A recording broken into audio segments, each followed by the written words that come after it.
Radhe Radhe friends. दोस्तों, आप सभी का स्वागत है आपके अपने चैनल ब्रह्मपीठ में। दोस्तों, आज हम लोग एक नए सब्जेक्ट इंडियन पॉलिटी को शुरू करने जा रहे हैं। और दोस्तों, हमारे चैनल के साथ जुड़ने के लिए आप लोगों को बहुत बहुत धन्यवाद। ऐसे ही आप जुड़े रहिए और मैं आपको विश्वास दिलाता हूं कि इस चैनल पे आपको हर एक चीज़ फ्री ऑफ कॉस्ट मिलेगा, हर एक नोट्स मिलेगा। बस आपको क्या है, मेरे नोट्स पढ़ने के बाद आपको केवल और केवल क्वेश्चन प्रैक्टिस की ज़रूरत है।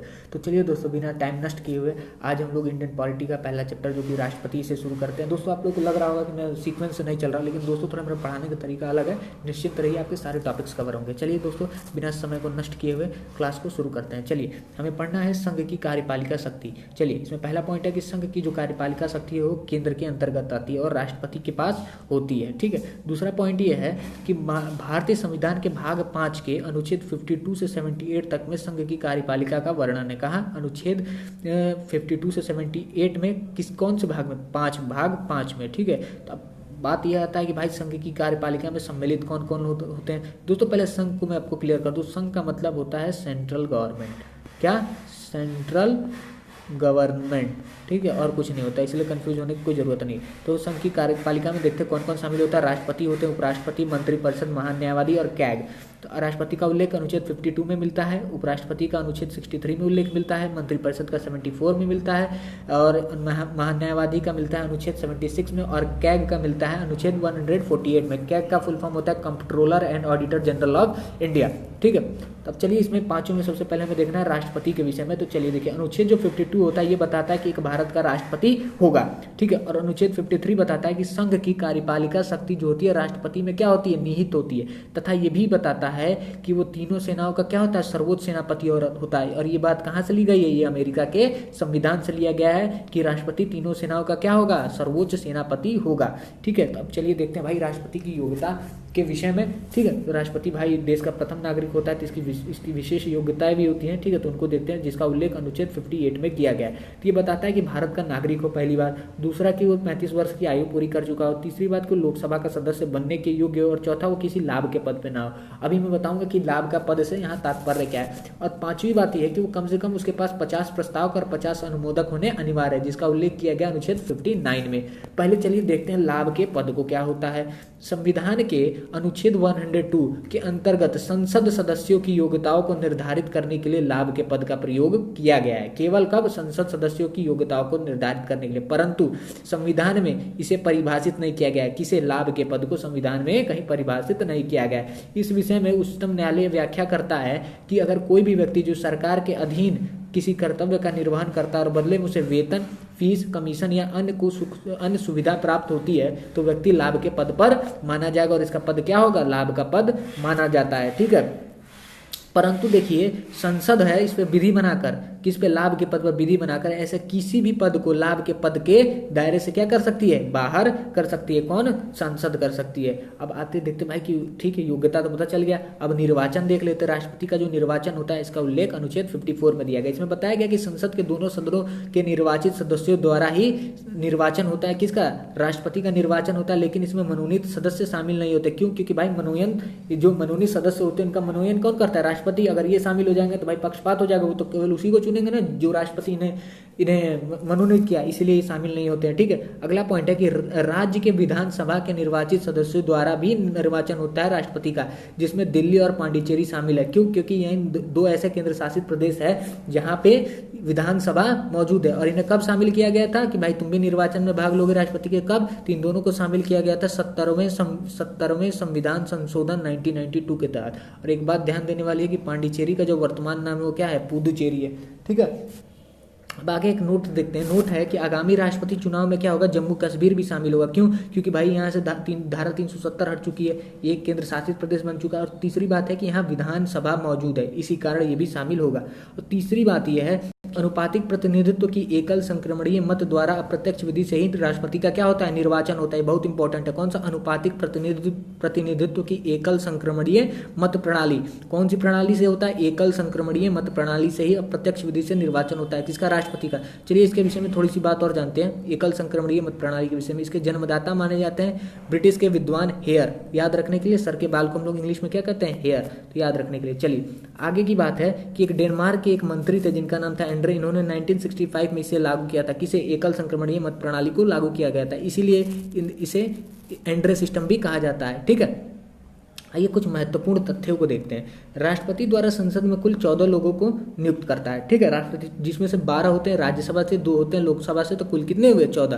तो इसमें से जो दो लोकसभा से होते हैं वो क्या होते हैं? एंग्लो इंडियंस होता है, जिन्हें हम लोग एंग्लो इंडियंस कहते हैं। परंतु देखिए, परंतु आगामी चुनाव की दृष्टि से देखें, मतलब जो अब चुनाव होंगे, रामनाथ कोविंद जी का जब शासन कार्यकाल जब खत्म हो जाएगा तो उसके बाद क्या होगा कि आंग्ल भारतीय नियुक्त होंगे या नहीं, इस समय पर निर्भर करता है। क्यों? क्योंकि 104वें संविधान संशोधन अधिनियम 2019 के तहत क्या किया गया है कि आंग्ल भारतीय आरक्षित सीटों को क्या कर दिया गया है? रद्द कर दिया गया है। तो अब क्या होगा? अब वो मनोनीत नहीं किए जाएंगे। ठीक है, अगला पॉइंट देखते हैं कि राष्ट्रपति के चुनाव में कुल कितने राज्य शामिल होते हैं? 29 राज्य और 2 केंद्र शासित प्रदेश शामिल होते हैं। तो कुल कितनी संख्या हुई? 31। लेकिन अब क्या होगा? अब कितने शामिल होंगे? अब 28 राज्य शामिल होंगे और 3 केंद्र शासित प्रदेश। तो भैया एक राज्य घट गया, क्योंकि भाई जम्मू कश्मीर अब क्या बन चुका है? अब वो एक केंद्र शासित प्रदेश बन चुका है, तो तीसरा हो गया। और पहली बात यहाँ क्या है? विधानसभा मौजूद है, इसीलिए अब क्या होगा? 3 केंद्र शासित प्रदेश और 28 राज्य शामिल होंगे। अब जो चुनाव होगा, मतलब 2000, अब जब इनका कार्यकाल खत्म हो जाएगा रामनाथ कोविंद जी का, तो क्या होगा? अब 28 राज्य और 3 केंद्र शासित प्रदेश शामिल होंगे। तो कुल संख्या अभी भी कितनी रह गई? 31। बस राज्य और केंद्र शासित प्रदेशों में अंतर आया है। ठीक है, अब आगे देखते हैं कि भाई राष्ट्रपति का कार्यकाल क्या होता है, जिसका उल्लेख अनुच्छेद 56 में दिया गया है। इसमें बताया गया कि शपथ ग्रहण की तारीख से 5 वर्षों तक क्या रहता है? इनका कार्यकाल रहता है। आगे बताया गया कि इससे पहले उपराष्ट्रपति को त्याग पत्र देकर पद त्याग सकते हैं। कौन? अगर वो चाहें तो उपराष्ट्रपति को त्याग पत्र देकर अपना पद त्याग सकते हैं राष्ट्रपति। संविधान उल्लंघन पर महाभियोग द्वारा उन्हें पद से हटाया जा सकता है। किसे? राष्ट्रपति को संविधान उल्लंघन में महाभियोग प्रोसेस, मतलब इम्पीचमेंट इस इंग्लिश में कहते हैं, उसके द्वारा हटाया जा सकता है। ये ध्यान रखेंगे, महाभियोग केवल और केवल राष्ट्रपति पे लगता है।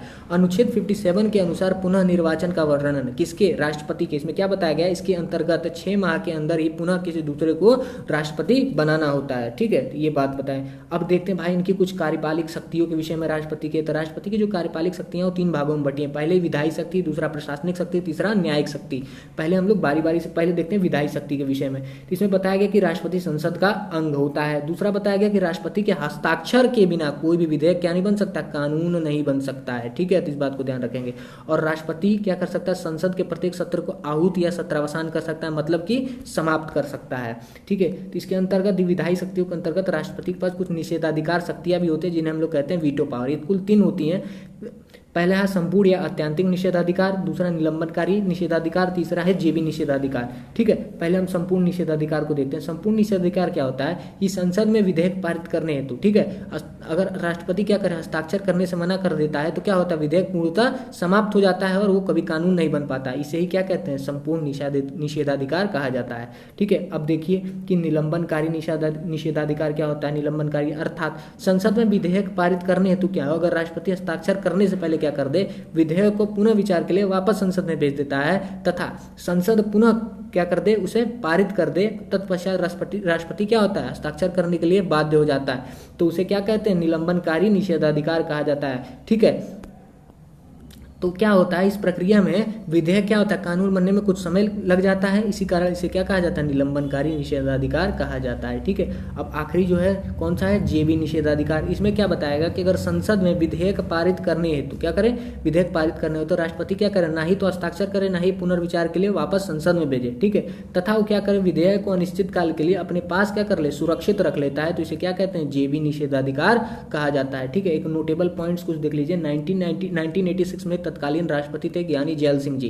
ठीक है, जो प्रथम अनपढ़ राष्ट्रपति थे, इन्होंने क्या किया था? इन्होंने डाक संशोधन विधेयक 1986 पर क्या किया था? जेबी वीटो का उपयोग किया था। ठीक है, आगे देखिए कुछ अब और महत्वपूर्ण अध्यादेश जारी करना, जिसका उल्लेख किया गया अनुच्छेद 123 में 123। याद करने के लिए 1 2 3 लगातार कॉन्जिक्यूटिव नंबर है, इसीलिए इसमें बताया गया कि यदि संसद का कोई एक सदन या दोनों सदन, एक या दोनों सदन सत्र में ना हो और कोई कानून तत्काल लागू करने की आवश्यकता हो, तो कुल विषयों तक जहां तक संसद को कानून बनाने का अधिकार, वो सारे विषय जहां तक संसद को कानून बनाने का अधिकार है, तो राष्ट्रपति क्या कर सकता है? इस अध्यादेश के माध्यम से कोई कानून लागू कर सकता है अगर उसकी आवश्यकता है तो अध्यादेश ठीक है। तो अब आगे देखते हैं कि अध्यादेश जारी कर देने के पश्चात, ठीक है, अध्यादेश मान लीजिए जारी कर दिया, उसके पश्चात अगर बैठक में 6 सप्ताह के अंत के भीतर ही संसद की सहमति प्राप्त करनी अनिवार्य होती है। उस अध्यादेश पे जब भी बैठक हो उसके 6 हफ्ते के अंदर ही उस अध्यादेश पे क्या होता है, सहमति प्राप्त करनी अनिवार्य होती है। तथा हम जानते हैं कि दोनों सत्रों के मध्य अधिकतम 6 माह तक का अंतराल हो सकता है। कोई भी 2 सत्र के बीच में कितने माह का अंतराल, 6 माह का अंतराल। इसलिए अध्यादेश की अधिकतम अवधि भी कितनी होती है, 6 माह प्लस 6 सप्ताह होती है, या 5 से हो सकती है। और इसके भीतर में अगर सहमति नहीं बनी, उसको सहमति प्राप्त नहीं हुई, तो अध्यादेश कभी भी कानून नहीं बन सकता है। ठीक है। अब राष्ट्रपति की कुछ प्रशासनिक शक्तियों को देखते हैं। संघ की समस्त कार्यपालिक कार्रवाइयाँ किसके नाम से होती है, राष्ट्रपति के नाम से होती है। समस्त अंतर्राष्ट्रीय समझौते एवं संधियां भी राष्ट्रपति के नाम से की जाती है। अनुच्छेद 356 के अंतर्गत कहा गया है कि राज्य में कि राष्ट्रपति शासन लागू हो सकता है, मतलब किसी भी राज्य में राष्ट्रपति शासन लागू हो सकता है। जैसे ठीक है। और संघ के कुछ महत्वपूर्ण पद जैसे महान न्यायवादी, कैग, सुप्रीम कोर्ट और हाई कोर्ट के न्यायाधीश, यूपीएससी के अध्यक्ष, निर्वाचन आयोग के अध्यक्ष, वित्त आयोग के अध्यक्ष, राष्ट्रीय स्तर के अन्य आयोगों के अध्यक्ष, तीनों सेनाओं के अध्यक्ष, विदेश में भारत के राजदूत, उच्च आयुक्त, केंद्रीय विश्वविद्यालय के कुलपति, राज्य के राज्यपाल, प्रधानमंत्री व उनकी मंत्रिपरिषद आदि की नियुक्ति राष्ट्रपति द्वारा ही की जाती है। कौन करता है नियुक्ति, राष्ट्रपति ही करता है। ठीक है। अब देखते हैं राष्ट्रपति की न्यायिक शक्तियों के विषय में। अनुच्छेद 72 में क्षमादान का वर्णन है कि इसके तहत क्या हो सकता है, राष्ट्रपति किसी भी दंड को क्या करे, अपराध दंड मतलब अपराध को क्षमा कर सकता है, परिहार कर सकता है, लघुकरण कर सकता है और निलंबित कर सकता है। ठीक है। और ये अधिकार केवल और केवल राष्ट्रपति के ही पास होता है। ठीक है। अब आगे देखते हैं अनुच्छेद 143, इसमें सलाहकारी शक्तियों का वर्णन है। इसमें कहा गया कि किसी भी विधि या तथ्य के मामले में राष्ट्रपति सुप्रीम कोर्ट के मुख्य न्यायाधीश या सुप्रीम कोर्ट के मुख्य न्यायाधीश राष्ट्रपति से सलाह मसौदा या सलाह मांग या दे सकते हैं, परंतु कोई बाध्यता नहीं है कि आप मानेंगे ही मानेंगे।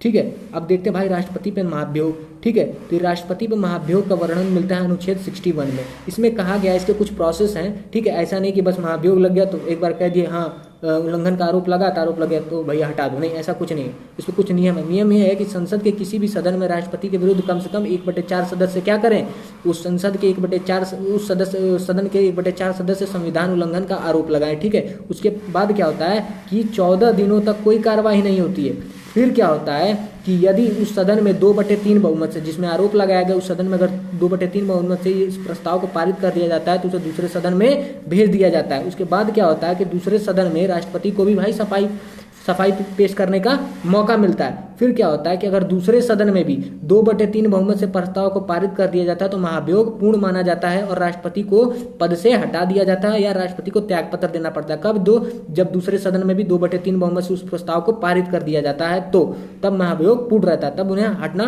पड़ता है, अपने पद को त्यागपत्र देना पड़ता है। अगर कुछ नोटेबल पॉइंट देखे तो महाभियोग केवल और केवल राष्ट्रपति पे ही लागू होता है। ठीक है। इस बात को ध्यान रखेंगे। दूसरी बात कि राष्ट्रपति के निर्वाचन में अभ्यर्थी होने के लिए जो मतलब वो है जो चुनाव लड़ रहा है उसके लिए जरूरी है कि वो व्यक्ति निर्वाचन के लिए अपना नामांकन करते समय क्या करे, 15,000 की धनराशि न क्या करे, निर्वाचन अधिकारी के समक्ष जमा करे। और ठीक है। और उसके बाद मान लीजिए वोटिंग हो गया, अगर वो कुल जो भी वोट पड़े उसका 1/6 भाग भी नहीं पा सकता तो उसकी राशि क्या हो जाएगी, जब्त हो जाएगी। और उसका वर्णन कहाँ किया गया, अनुच्छेद 59 में किया गया है। ठीक है।